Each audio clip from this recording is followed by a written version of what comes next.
예루살렘아 예루살렘아 선지자들을 죽이고 내게 파송된 자들을 돌로 치는 자여, 암탉이 그 새끼를 날개 아래에 모음같이 내가 내 자녀를 모으려 한 일이 몇 번이더냐.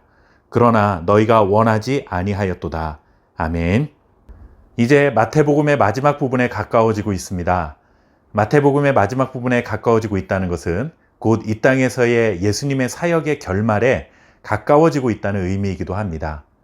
예수님께서 이 세상에 오셔서 행하신 사역의 가장 중대한 목적은 죄인들을 구원하시고 하나님 나라의 백성들을 모으시기 위함이라고 할 수 있습니다. 이 일을 위해 지금까지 말씀을 가르치시고 복음을 전파하시고 병자들을 치유하셨으며 귀신 들린 자들을 회복시켜 주셨던 것이죠. 뿐만 아니라 당시 종교 지도자들의 거센 도전과 함정에 빠뜨리기 위한 모략을 대항하시기도 했습니다. 예수님은 자신을 이 세상에 보내신 하나님의 뜻을 향해 한 걸음씩 전진하고 계신 것입니다.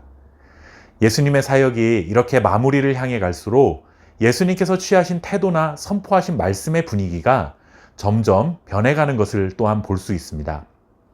공생의 사역을 시작하셨을 때는 사람들과의 충돌이나 갈등을 일으킬 만한 말씀 혹은 행동을 많이 자제하셨지만 후반부로 올수록 예수님의 말과 행동이 속된 말로 거칠어지는 것을 느낄 수가 있었죠.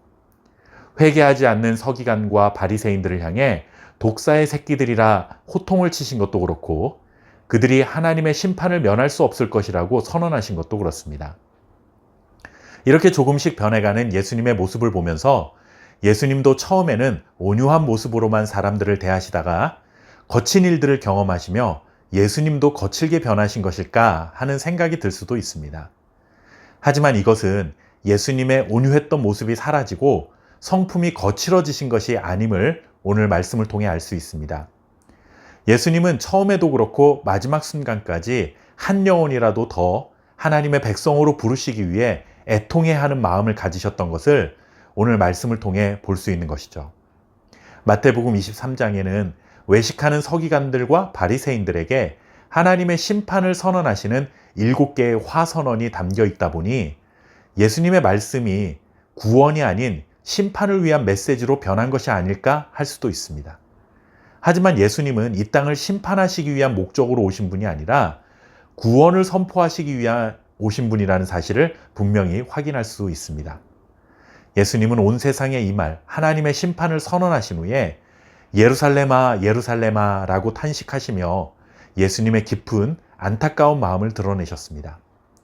예루살렘은 곧 서기관들과 바리새인들의 잘못된 종교 관습에 동참한 모든 유대인들을 지칭하는 말이라 할 수 있습니다. 그들은 선지자들을 죽이고 자기들에게 보냄받은 자들을 돌로 친 자들로 예수님이 규정하셨습니다. 즉 하나님의 백성이라고 자처하면서 하나님의 말씀을 거부한 죄를 지었음을 지적하신 것이죠. 예수님께서 사역의 후반부로 가실수록 심판을 선언하시며 거친 태도와 메시지를 선포하신 이유는 화를 참지 못하셔서 분노하신 것이 아니라 예루살렘이 하나님의 말씀을 거절하였기 때문이라는 점을 명확히 밝히신 것입니다.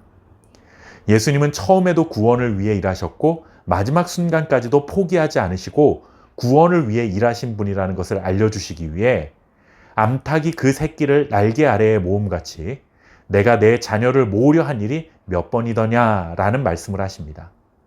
하나님 나라의 백성을 모으시기 위해 한두 번이 아니라 반복해서 자비하신 모습으로 천국 복음을 전파하시고 가르치셨다는 사실을 말씀하고 있는 것입니다. 이렇게 자비로우신 주님은 지금도 반복해서 죄인들을 부르시고 초청하고 계십니다. 물론 2000년 전 이 땅에 육체의 모습을 입고 계시면서 직접 말씀을 전하셨던 모습이 아닌 예수님을 따르는 제자들, 즉 저와 여러분들과 같은 신실한 성도들을 통해 하나님 나라의 백성들을 모으시기 위한 초청이 이루어질 수 있도록 일하고 계십니다. 지금도 복음을 듣지 못한 이웃들, 복음을 들어도 거부하고 있는 이웃들을 향해 우리들이 주님의 손과 발이 되어 주님의 자비로우신 초청을 메시지를 전하며 한 영혼이라도 더 구원하시기 위한 주님의 마음을 전할 수 있어야 합니다.